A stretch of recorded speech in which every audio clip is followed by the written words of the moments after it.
We turn now to breaking news up from Capitol Hill, where the House has voted to censure Democratic Congressman Al Green from Texas. It comes after he disrupted President Trump's joint address to Congress on Tuesday night before he was escorted out of the chamber. Joining us now, NBC's Ryan Nobles. Ryan, good morning. So walk us through, if you would, what happened this morning. Yeah, Jose, so this was a censure vote that was presented by House Republicans who were upset with the way that Al Green handled himself at that joint address on Tuesday. And they initially tried to push it through as a unanimous resolution, and Democrats blocked that. So that's what led to the motion today. And what we saw was that it passed relatively easily, with every Republican voting for it, and then even 10 Democrats voting for it as well, and a couple of Democrats, including Al Green himself, voting present.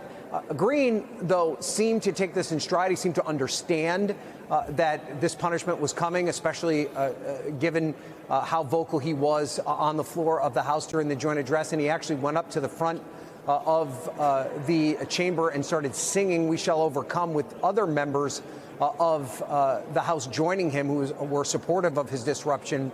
And that actually happened while the Speaker was declaring the censure resolution passed. And it required the Speaker to call for the House to come to order.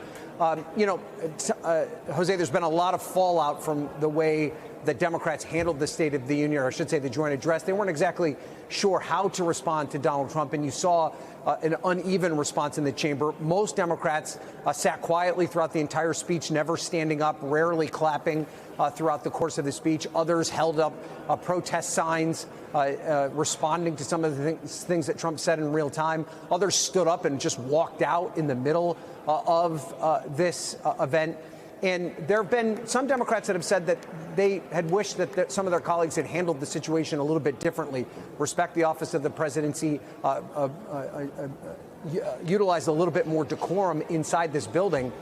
But I think more than anything, Jose, what it demonstrates is how desperate Democrats are to show just how opposed they are to the early decisions made by the Trump administration and the plans that Trump has going forward, and that they didn't want to show in any capacity any type of support for Donald Trump and his administration and his agenda going into these next 4 years. So this is certainly controversial within the Democratic Party as they try and figure out the best way to respond to Donald Trump and his administration's moves just about every single day, especially given the fact, Jose, that they have no power. They are in the minority in both the House and the Senate, and of course, do not control the White House. And so, Jose. Ryan, what exactly is a censure vote, and what are the repercussions of it?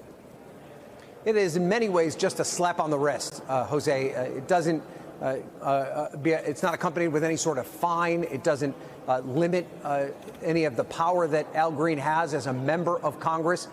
It's more than anything just an embarrassing mark on a congressional record to show that you have been censured by your colleagues. Now, my guess is, and given the way that Green responded to the censure vote today, voting present himself and then going up and singing in the well of the chamber, is that he will take this as a badge of honor. He wanted to draw attention to his opposition to Donald Trump in as public a way as possible. And in many ways, this censure vote represents another level of drawing attention to his displeasure with the Donald Trump vote. I mean, Al Green is a unique individual in the House of Representatives. He beats to his own drum. He's not going to be told by leadership to do or not to do something.